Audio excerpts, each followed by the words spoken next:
como? A possibilidade de existência de monopolos magnéticos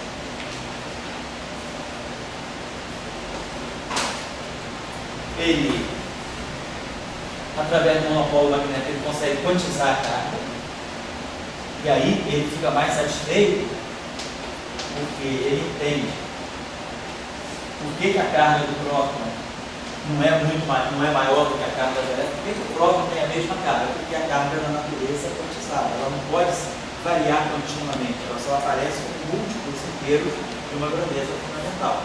Você fala, tudo bem, não é nenhum problema, o próton tem a mesma carga em módulo do elétron, que é uma carga quantizada. As cargas da natureza são réplicas da carga do elétron. E aí ele chega a uma terceira conclusão aqui, que é a possibilidade de existência da antinapólise. Então, ele prevê que existem pósitrons, prevê que existem antipósitrons.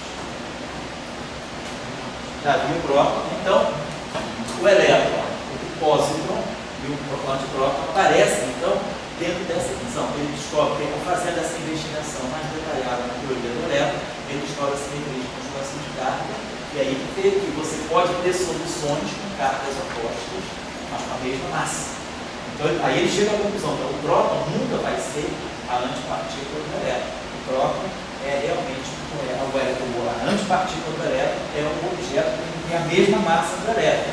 Então o próton vai ter a sua antipartícula, que não é o elétron, é o antipróton. Então ele chega a essas três conclusões nesse trabalho em 1931. Então em 1932 tem duas descobertas interessantes, né? Em 1932 ali foi a descoberta experimental do pósitron.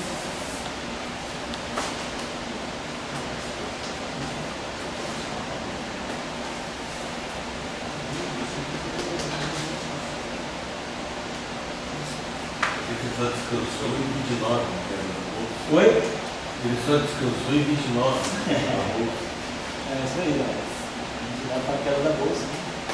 Foi descansar na Crimeia. Foi para a Rússia. Não gravou. Ele era amigão da Rússia.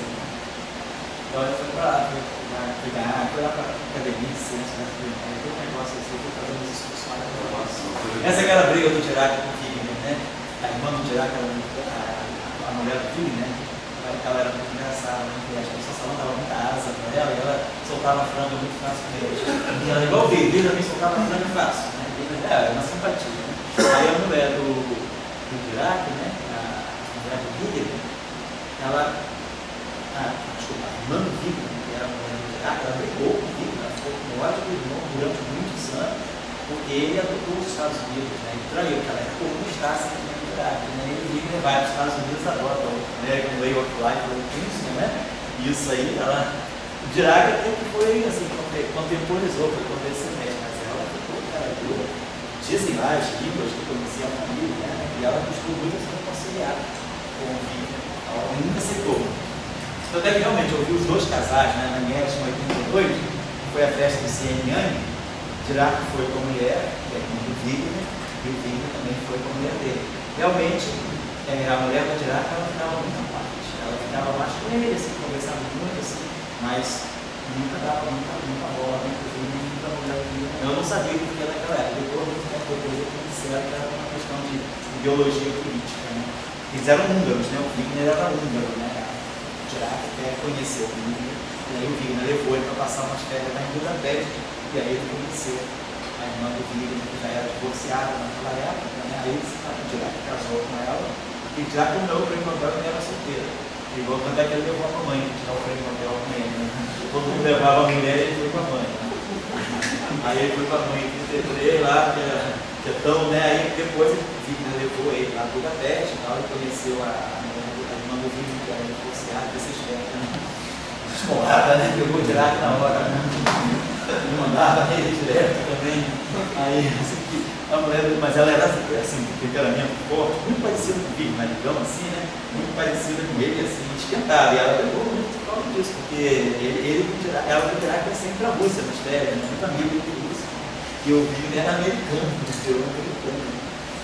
Só de coisa do contando a história da feira, a menina do sul-africano, mas esses anos que está colocando aí, eu lembro que eu. Essa, quando ciências sociais, aqueles anos 20 também, isso aí, foi um ano de ouro. Eu acho que isso é uma coisa interessante das ciências sociais, que a física não usa muito, que é um método de pesquisa muito interessante das ciências sociais, sobretudo da sociologia, que é a leitura do processo social, não, digamos, pela história em si, mas pela forma literária. Então, se você pegar um autor como Dirac, por exemplo, se você quer saber tudo o que você estava fazendo de fronteira em física fundamental, de 1926 até 1963, leia Dirac. Com Dirac você vai ter tudo, você não precisa buscar ninguém. Segue a literatura de Dirac.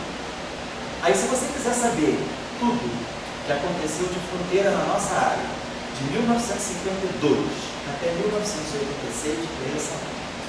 Salan foi o único autor que manteve uma produção que é completamente compatível com o desenvolvimento da nossa área. Se você pegar tudo que o Salan escreveu de 52, que ele começa a sua discutindo inclusive supercondutores, né? Que era o boom da supercondutividade na Rússia e nos Estados Unidos.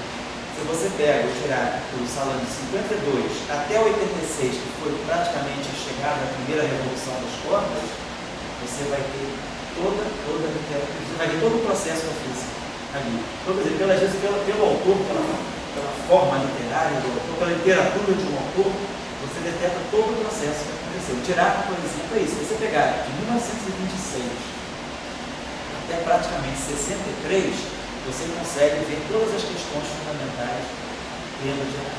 Mantém uma linha, né? O cara não tira a palavra. Isso, exatamente. É essa coisa, o cara não é um fazedor de peito. Ele é um fazedor de física, faz peito.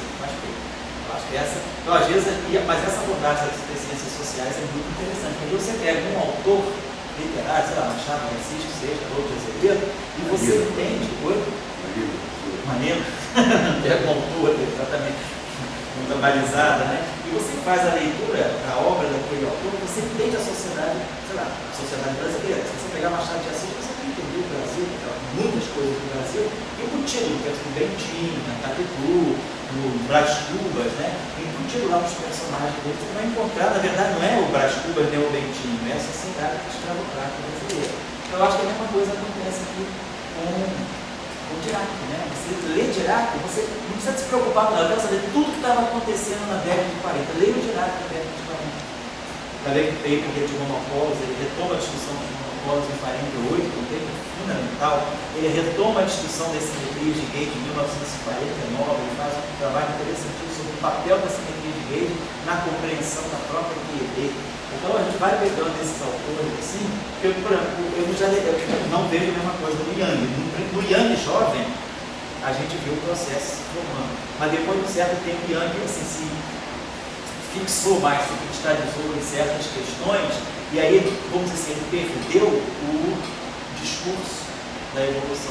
Não dele, deixou de ser a pessoa que é sempre pensamento gigantesco, uma mentalidade simples, uma das pessoas que tentava explicar as coisas mais complicadas da maneira mais simples e mais precisa possível, era o professor Yang. Mas você vê que ele se desacoplou um pouco do fluxo, porque ele se deteve em certas questões. Já o Salan não, o Salan é um cara muito prático. Eu não entendi bem, mas vamos em frente que a gente vai entender o processo, vamos caminhar.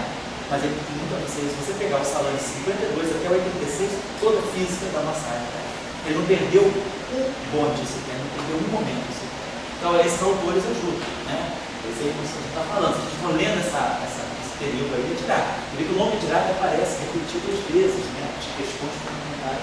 Ele fala que o campo elétrico no forte em que ano que ele participou do campo elétrico infinito, né? Que ele não gostava. Isso aí, justamente aqui. 31. Foi até 32, 33. Depois do tempo que deu a antipartícula, ele começou aí a tirar, ele ficou assim, a questão da singularidade. Então ele começou a perceber, será que faz sentido? Ele começou a perceber se naquela época a massa, ninguém sabia do mecanismo de Higgs, se a origem da massa está na alta interação da partícula, se o campo do elétron é infinito na origem, como é que eu vou ter uma energia finita para poder, no fundo, você tem que fazer isso, né? Você tem que integrar a densidade de energia de zero até o raio do elétron colocar assim, né?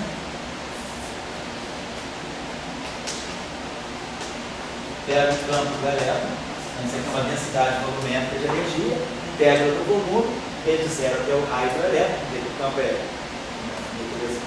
esférica, não tem nenhum problema, mas o que é importante aqui é que a gente vai ter algo que vai ser do tipo dr, o elemento de área, né? Vai sobrar aqui para nós um R2 dr, e aqui vai aparecer 1 sobre R4.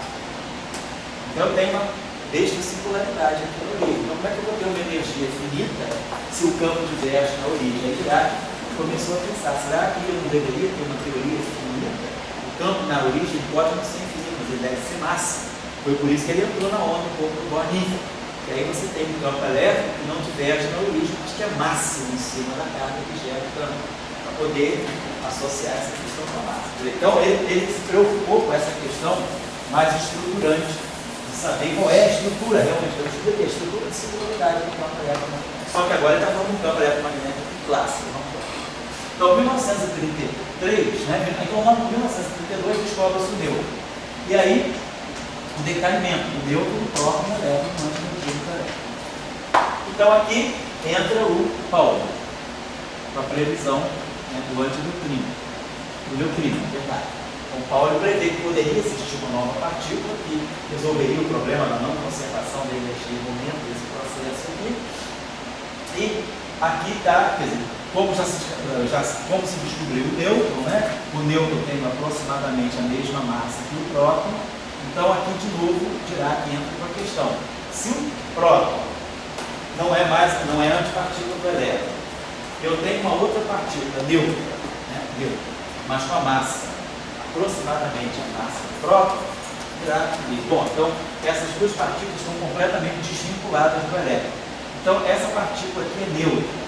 Será que ela não é composta por objetos mais fundamentais cujas cargas se cancelam e o próton também? Então aqui ele já começa a discutir a elementaridade do próton e do nêutron, discussão que foi retomada na década de 60 que deu origem aos quartos, né? Bom, e a questão, né, que vai aparecer aqui, por esse decaimento aqui, então aí Dirac já tinha feito ED. Quem começa a querer entender essa questão aqui, então eu tenho um trabalho que não tem muito a ver com isso, mas em 1930, Enrico Fermi, ele escreve um trabalho muito importante chamado Quantum Electrodynamics. Ele se coloca a querer compreender realmente a eletrodinâmica quântica como uma teoria quântica de campos, né? Ainda que não se falasse propósito, mas ele já quis compreender. E aí ele trouxe essas lições daqui para esse processo.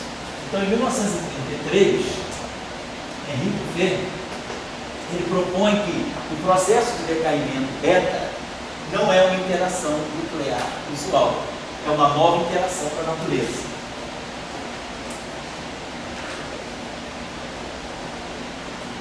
Interação fraca. Então, Enrico Fermi lança um trabalho muito importante que ele fala: nós estamos diante de uma nova interação. O processo de decaimento beta, até porque também ele percebe o seguinte: a interação eletromagnética é uma interação que forma estrutura. Então, a partir do elétron seguido com prótons para formar átomos, né? Os núcleos atraem os elétrons, formam-se os átomos. Na interação, nêutrons se atraem com prótons, nêutrons se atraem nêutrons, prótons se atraem com prótons no interior do núcleo atômico para agregar o núcleo atômico. Então eu tenho esse campo aqui, é um campo de desagregação. Eu tenho um processo aqui que transforma nêutron em próton. É uma mudança, é por isso que Enrico Fermi percebeu, é uma mudança de partícula. Então é uma nova interação que muda o que a gente chama de flavor, né? O que chama de tipo de partícula. Então ele falou, isso deve ser uma nova interação, isso não é uma interação forte, disfarçada. E esse processo é muito mais fraco, porque o núcleo não perde a estabilidade por conta desse processo. Esse processo poderia, porque o núcleo começa a emitir elétron, quer dizer, ou emitir neutrino, né? Eu imaginava que houvesse realmente essa partícula, inclusive no trabalho apesar dos neutrinos só terem sido descobertos experimentalmente em 1956, no trabalho de 33, Fermi adota claramente a postura de que existem neutrinos. Ele fala dos neutrinos e dos antineutrinos. E ele, inclusive, chamou de neutrino e antineutrino essa partícula que o Paulo previu que devesse ser produzida. Então, ele escreve um trabalho que é a formação de uma nova interação, que é a interação prática. Como ele sabia que ele foi para os Estados Unidos, inclusive em 1930, ensinar, que ele deu a Anarca, Michigan, ele deixou o Majorana trabalhando em algumas questões e ele foi dar esse curso nos Estados Unidos. E esse curso foi muito importante porque foi quando ele pôde se sentar, assim, se deter para fazer um trabalho mais profundo do que ele. O que ele faz? Com esse conhecimento, ele com o grupo dele da Majorana, Audi, Segre, toda essa turma lá, adquiriu o seu PhD, ele trouxe esse conhecimento para cá e falou, não, a interação fraca eu vou descrever usando a formulação da teoria quântica de campos, que é a formulação da QED. Eu vou transplantar da QED a lição para essa nova interação, que é a interação. Então, ele produziu aqui esse trabalho, propondo uma nova interação na natureza. Ele submeteu esse trabalho aqui na Nature. O trabalho foi recusado, um protesto bastante veemente de que a teoria dele era completamente out of reality. O veredito da revista foi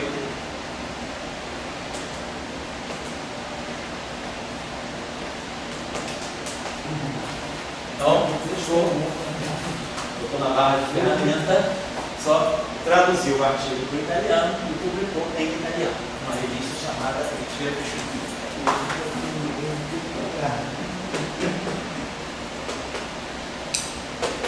Então ele publicou esse trabalho em 1934. O trabalho é de 1933. Essa pesquisa está sendo chamada pesquisa científica. Aí o trabalho ficou e ele continuou trabalhando em 1933, 1937, eu acho que depois que ele ganhou o prêmio Nobel, a revista reviu a questão, reviu a situação, e aí o prêmio dele pode ser publicado finalmente depois. Mas ele segurou. Então, em 1934, 34, aparece a física de interações. Então, é aí que começa o que é essa física, como nós vamos. E aí, a teoria de campos já nasce, quer dizer, a física de interações práticas, perdão, ela já nasce muito ligada à formulação da QED. Henrico Fermi, ele traz para cá exatamente a noção de que eu vou formular o decaimento beta usando o paradigma da QED. Então ele associa a existência de um campo do elétron, um campo associado ao próton, um campo associado ao nêutron, um campo associado ao neutrino. E aí ele propõe, já que o nêutron decai do próton no elétron com antineutrino, ele propõe que há uma interação desse tipo, O próton, o nêutron transita para o próton, como se fosse algo desse tipo, Tem uma transição do nêutron para o próton, no setor, vamos dizer assim, no setor de matéria hadrônica. Então ele propõe uma interação que tivesse essas características. O campo do próton aparece a partir do nêutron. E campo, eu produzo um elétron e um antineutrino. Então, eu boto a função de onda. Então, a gente coloca esse campo. Ele cria uma interação, que é uma interação entre 4 campos, fermiônicos, e aqui com uma constante de acoplamento, que é a que a gente conhece hoje como constante de acoplamento de Fermi. 10 a menos 5 massas do próton a menos 2. Então, Henrico Fermi, ele mesmo já ficou insatisfeito com isso. Ele falou, poxa, eu estou com uma teoria que deveria ser fundamental. Estou acabando realmente. Deve ser agora que nós temos. Desculpa aí, eu estou fazendo um pouco. Eu comecei um pouquinho atrás. Estourou o carro. Estourou o carro, estou mais 2 vezes. Isso aí estava no trabalho dele. O que é isso? Acho que essa palavra. E aí ele vê, a constante de acoplamento tem dimensão. O paradigma que ele dava assim, foi o paradigma da QED. Na QED, a constante de acoplamento é adimensional, é a constante de estrutura fina. A constante de acoplamento da QED, basicamente, é o E2 sobre 4 pi epsilon 0 H cortado C. A gente faz H cortado C igual a um trabalho do sistema de unidade onde epsilon 0 é 1 sobre 4 pi. Basicamente, isso aqui é a nossa constante de estrutura fina, 1 sobre 137. Então, a constante de acoplamento da QED é adimensional. mas a constante de acoplamento da interação fraca tem dimensão de massa. Então eu falava, uma constante de acoplamento com dimensão de massa, ela não é tão fundamental. Se essa massa está lá, ela pode estar indicando que deve ter alguma física. Na QED não, a constante de acoplamento da QED é adimensional, é a constante de estrutura fina, 1 sobre 137. Então, ela é um número limpo, não tem dimensão, então não deve ter nada. Ele se tocou um pouco com essa questão de que essa constante, quer dizer, foi calculada nos equilibrios e se viu que essa constante é universal. Todos os processos fracos são governados por essa constante fundamental da interação fraca, mas ela tem dimensão.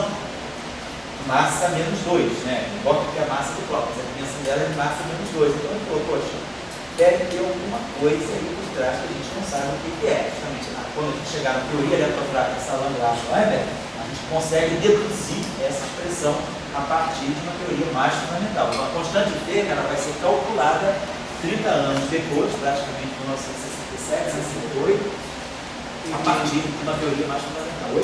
Teve alguma ideia para associar essa massa aí? Não, ele não teve, né? Não, ele não conseguiu perceber uma teoria mais fundamental. Porque depois também ele logo passou por uma física mais experimental. A teoria do Fermi era, talvez, eu acho que um dos físicos mais completos que a gente possa ter, né? Ele era um cara extremamente teórico. Ele entrou na física pelo conhecimento grande, ele impressionou as pessoas pelo grande conhecimento que ele tinha de matemática, de física teórica, mas depois ele se tornou também um experimental inigualável, elogiado até por Rutherford. Então, o Rutherford, para dizer que alguém é um bom experimental, era muito difícil. Então, ele ganhou respeito, assim, ele era um cara de cultura. Oi? Uma atômica? É, o cara era fundamental, né? Acho que a primeira reação de cadeia foi feita de Chicago. Ele fez a teoria lá na Itália, de nêutrons lentos, por isso ele ganhou o prêmio Nobel, em 37, pelos nêutrons lentos, né, e depois esse cara. A primeira reação de cadeia foi 35. Tem um artigo muito bonito que saiu um pouco tempo atrás, está em inglês até, não está em italiano não, está em inglês.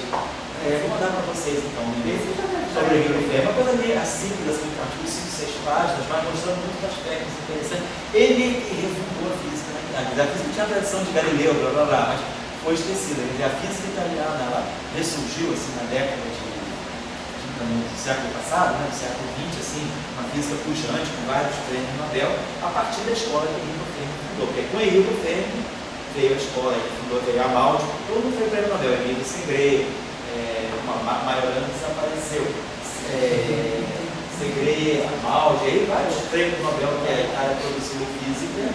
O próprio Carlo Rubio vem da escola dali, vem da escola que teve, então, tem uma escola de Roma, escola de Roma.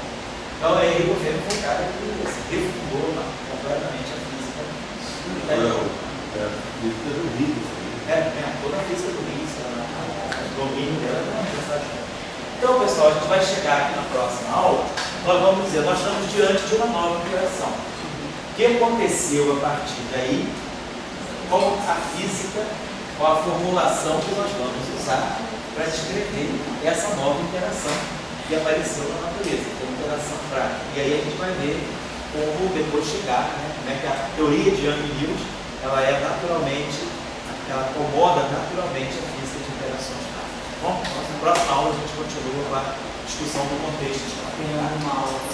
Não, por enquanto não. Por enquanto não. Mas se quiser assistir, está lá registrado. Não tem problema, sem cerimônia.